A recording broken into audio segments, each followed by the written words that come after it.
Hello, my name is Ronald Ramon, and today I will be presenting my case study on the country of Cuba.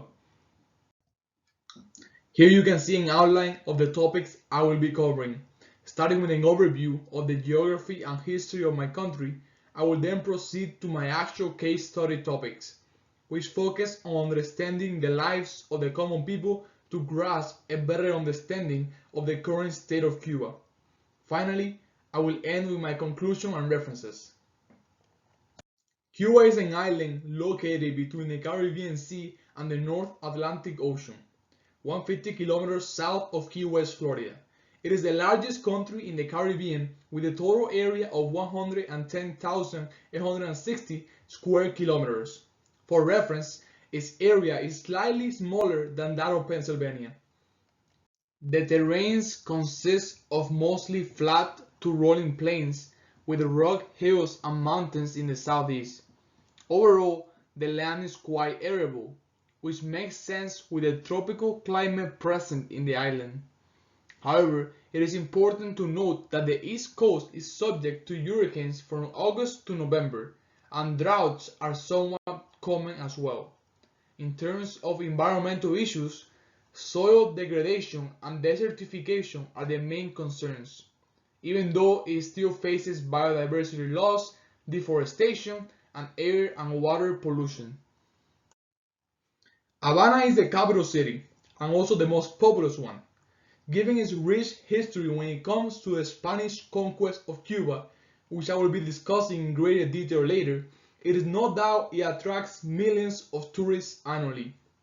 Havana is the center of the Cuban government and contains many monuments honoring important figures in the nation's history, such as José Martí.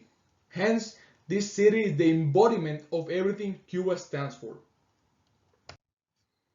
Moving on to another key place in the Caribbean island, Varadero, often referred to as La Playa Azul, the Blue Beach in English, is the oldest, largest, and most popular beach resort in Cuba. Along with Havana, it attracts the majority of tourism, primarily from Canada and Western Europe, and its infrastructure reflects this as hotels are given priority over other cultural meeting places. Following Christopher Columbus' arrival in Cuba, the island became a Spanish colony during the next several centuries. As mentioned earlier, Havana was key to this conquest due to its strategic location, becoming the launching point for the annual treasure fleets bound for Spain from Mexico and Peru. Large numbers of African slaves were also imported to work the fields, mainly coffee and sugar plantations. Eventually, Cuba was able to overthrow Spanish rule thanks to US intervention during the Spanish-American War. The Treaty of Paris established Cuban independence from Spain in 1898. Following 3.5 years of subsequent US military rule, Cuba became an independent republic in 1902, after which it was governed by several corrupt governments. Eventually, Fidel Castro led a rebel army against the military dictator at the time, Fulgencio Batista, to victory in 1959, in what came to be known as the Cuban Revolution. The aftermath of this revolution led to the establishment of a communist regime on the island, with the Castro family leading it, Fidel being the president until 2008 and Raúl from then until 2018. Currently, Miguel Díaz-Canel, handpicked by Raúl Castro himself, is the current president of Cuba. This new communist state created the narrative that they, quote, eradicated racism, abolished discrimination, and established a unique racial democracy, unquote. However, that is far from the truth. Ever since the Cuban Revolution of 1959, blacks have been a more prevalent part of the population in the Caribbean island nation. Yet, as it is the case with many countries in Latin America, years of colonization continue to impact racial relationships in Cuba. These fake conversations were created by me to represent the covert racism present in the Cuban community. In Cuban jargon, a black male with a white girlfriend is deemed to be advancing his race, while she is just holding back hers. According to the most recent census count from 2012, Cuba is 64% white, 27% mixed, and 9% black. Even though these figures illustrate a predominantly white population, experts have pointed out that this is merely how the population identify themselves. The reality is that, as shown by a genetic study by the National Center of Medical Genetics in 2018, all Cubans are mixed race. This denial of their own identity is unmistakable evidence of remnants of racism. Having analyzed racial relations, it is important to now take a look at the role of women in the island nation. Being the first Latin American country to legalize induced abortions, Cuba has gathered international criticism for encouraging an abortion culture. This claim is somewhat supported by the population pyramid on the screen, as a depressed birth rate is evident. Statistics concur with this and show that out of all the pregnancies registered in Cuba in 1994, 60.2% were ended by therapeutic abortions. Nevertheless, it is important to acknowledge that economic hardships tend to propel women to resort to abortion. The researcher Ahmed interviewed couples who all cited not being able to afford having a baby as their main reason to not start a family.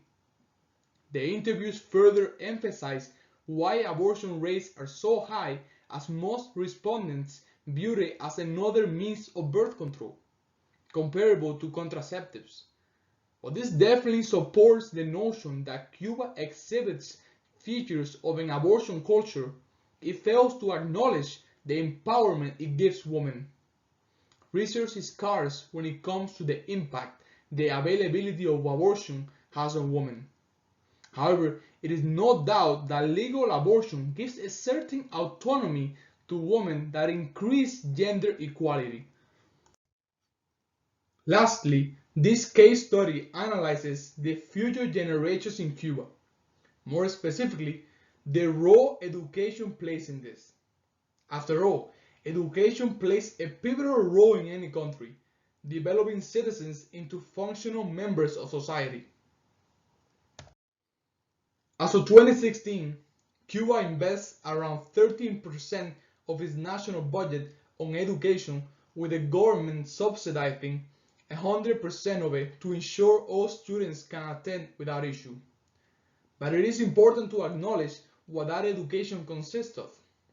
When referring to the school system, a Cuban parent stated, quote, "It teaches them that the Cuban way is the right way and everything outside of it is wrong," unquote. Similarly, researchers have highlighted how mimicking Western ethos of the Woodstock Beatles era was punished by Cuban schools. Under the pretense of free education for all, Cuba is ensuring the continuity of the communist regime. In other words, it is implanting the idea that anything that deviates from Marxist ideology is inherently wrong. When everything is taken into consideration, the future of Cuba is uncertain. While it is taking the right steps towards gender equality, the same cannot be said about racial equality. Similarly, the skewed education Cuba is providing is misinforming the population, giving them a false perception of what the world outside of the island is like. Regarding the connections to this course, it becomes clear that many Latin American countries face similar issues, such as racial inequality and a corrupt government. And while Cuban women have rights not available in other countries, it is by no means true equality. This case study, as well as the class, taught me the importance of analyzing the population of a country rather than the country itself. I did this for my nation and got a better picture of it as a result. For instance, the data might correlate the narrative that Cuba is a racial democracy, but my research on the lives of the people showed that this is not the case.